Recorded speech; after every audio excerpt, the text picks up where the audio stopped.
Star Trek's Chekov avoided Captain Kirk's time travel fate in Strange New Worlds. Star Trek IV, The Voyage Home's Pavel Chekov, Walter Koenig, narrowly escaped the fate. Captain James T. Kirk, Paul Wesley, met in Star Trek, Strange New Worlds. Star Trek IV and Strange New Worlds Season 2, Episode 3, Tomorrow and Tomorrow and Tomorrow are among Star Trek's best and most memorable time travel stories. But while Star Trek IV was a joyous and uplifting success for Admiral James T. Kirk, William Shatner, and his crew, Strange New World, Tomorrow and Tomorrow and Tomorrow was a tragedy for Captain Kirk and LT. Lian Noonien Singh, Christina Chong. In Star Trek IV, The Voyage Home, Admiral Kirk took an insane gamble and time traveled to 1986 San Francisco when an enormous probe threatened to destroy 23rd century Earth.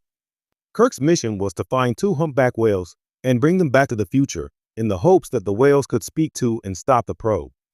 Kirk, Spock, Leonard Nimoy, and the former crew of the USS Enterprise were true fish out of water in 20th century San Francisco as they split up to fulfill different objectives so they could make the return trip to the 23rd century. Chekov almost died in 1986, San Francisco in Star Trek IV.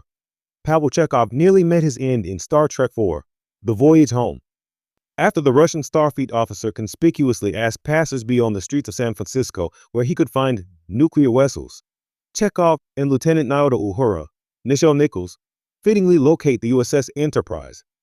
In this case, the Enterprise was a 20th century U.S. Navy aircraft carrier. Chekov and Uhura beamed aboard to take enough nuclear material to power Admiral Kirk's stolen Klingon bird of prey. When they were spotted, Uhura safely beamed away, but Chekov was seriously injured in a fall while trying to escape the Navy security. Chekov could have died in 1986 San Francisco, which would have been disastrous. After all, Pavel is from 300 years in the future, with no identification.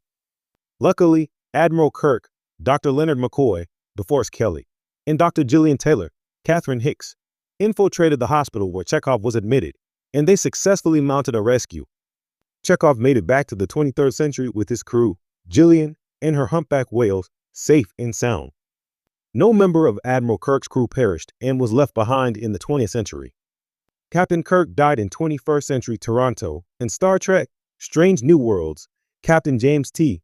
Kirk in Star Trek, Strange New Worlds, Season 2, Episode 3, Tomorrow and Tomorrow and Tomorrow wasn't as fortunate as Chekov in Star Trek IV, The Voyage Home.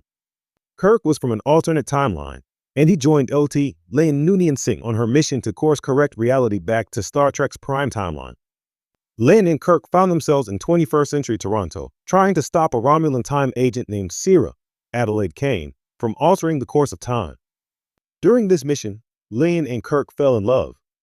Tragically, when Syrah revealed herself as the villain to James and Lynn, the Romulan shot Kirk, who died from his wound.